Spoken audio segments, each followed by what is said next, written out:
everyone. So after the recent struggle of trying to build on stream, I looked up some videos on building, and there really wasn't any comprehensive video I could find, at least, on how the building system in Return to Moria works. There was just like tips. There were very long videos, so I just want to make a quick video. I did a bunch of experimenting, and what I found to help you build a better base and have it not be such a headache. The next thing, well, what I should have gone over first, so I might cut this to have it be first, is hearths.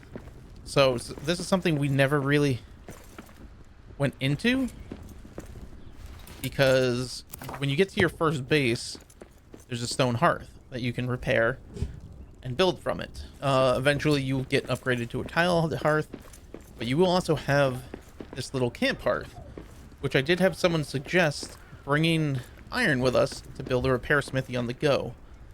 These little camp hearths are nice. You do have to have wood, stone, and coal with you to build them, but they give you a nice little, like a very small little build area that on the go you can build a repair center, you can build a meal table, you can even build bedrolls. Say you are far away from your base, as we have been multiple times, you can build this out there. You can make yourselves meals, repair your gear, get sleep, and then keep moving on without having to run all the way back to your base. So that's just a neat little tip of, like, it will take up resources. You will need, as I said, wood, stone, coal to build the hearth. You need wood to make the meal table.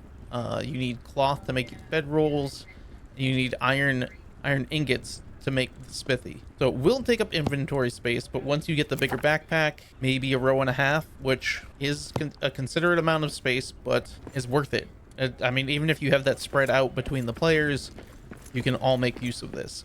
With that said, I also want to highlight, so as you can see, the camp stone hearth has a very small area. The tiled hearth is this area right there. So you have a very significant build size. You can build a decent sized base. And then the tiled hearth, I am under siege. Great timing. Tiled hearth has this massive area. 1 second, I need to take care of some orcs. I'm in the middle of a video. You leave me alone. Okay. He ran away. So first thing I did was I tested out placement of like columns and how they work better. As you can see, this is 2 floors. Let me open this up.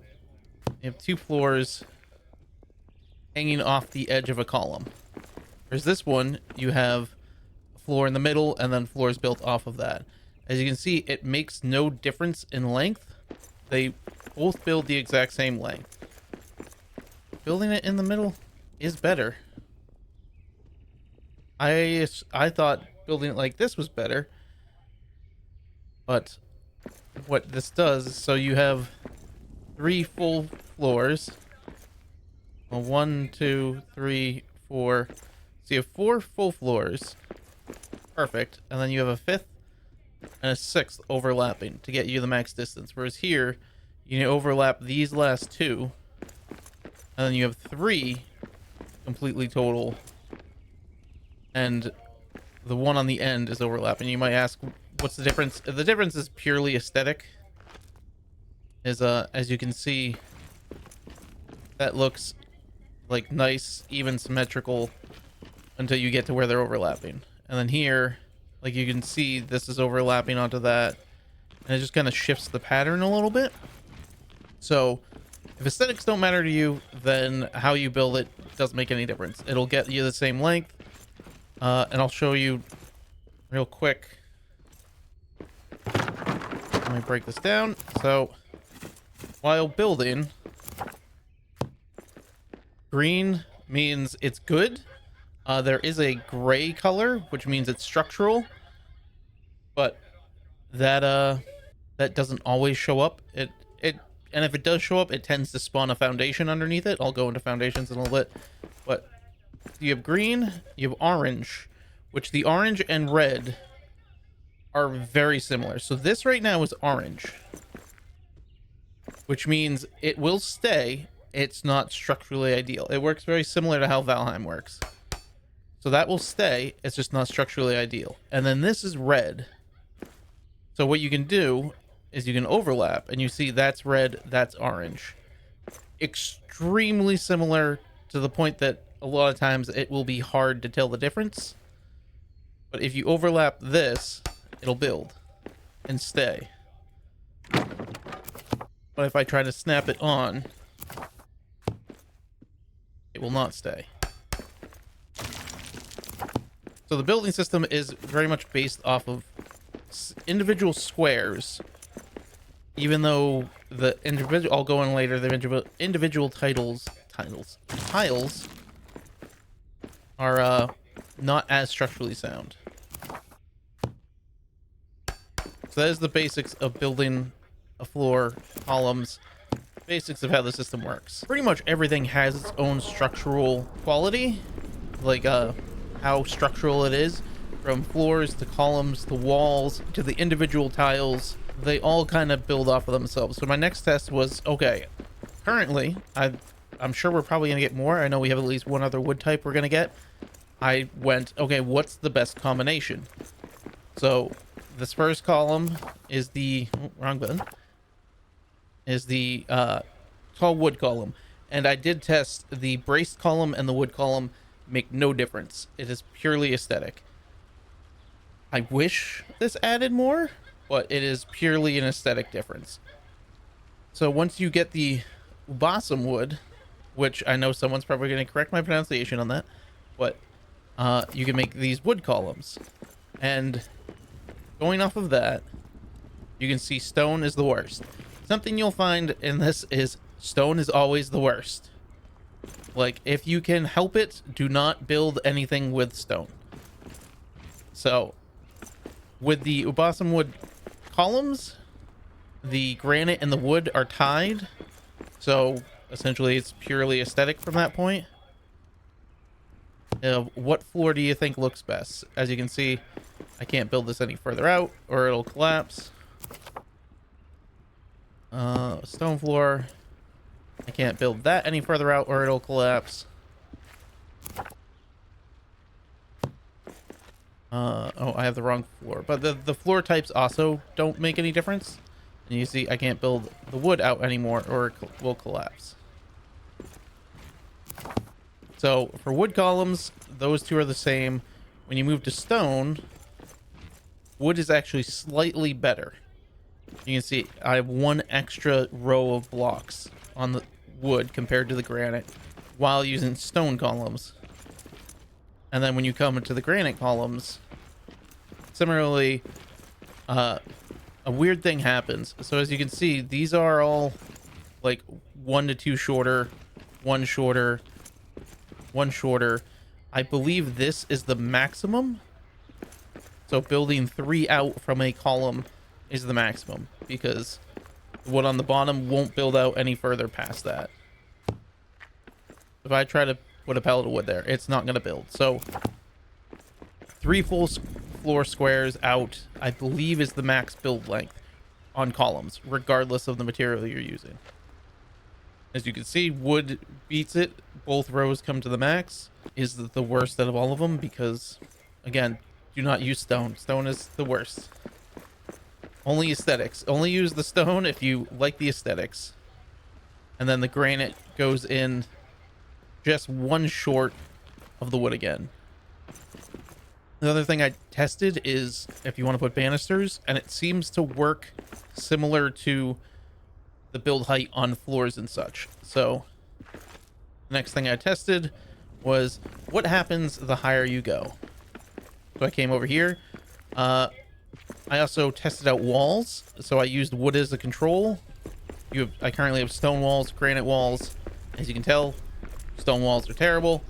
Well, not terrible, but they're not as good as the granite.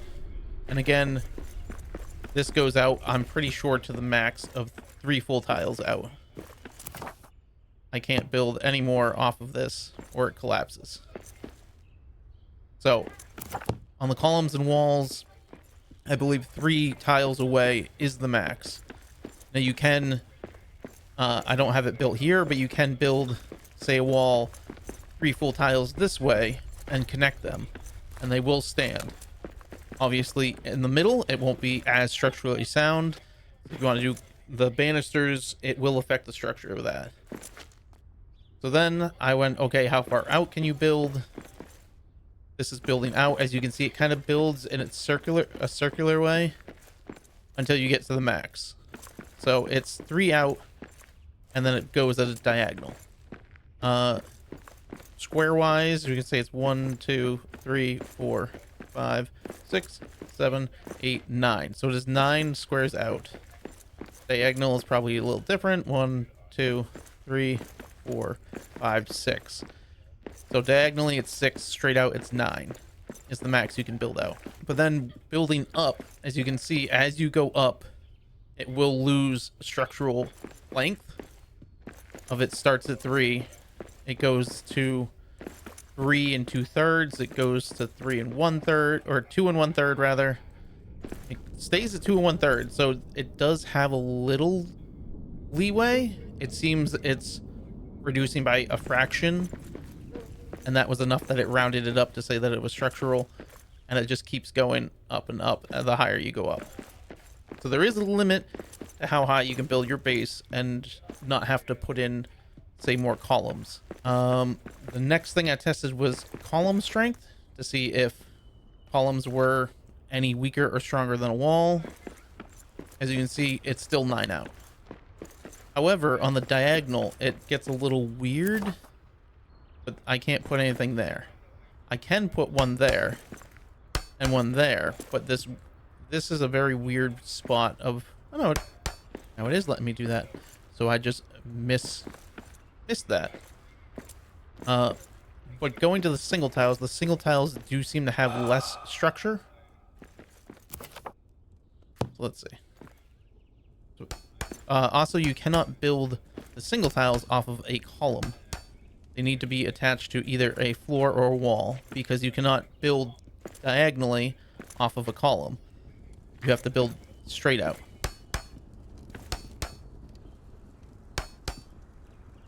That is as far out as that'll build.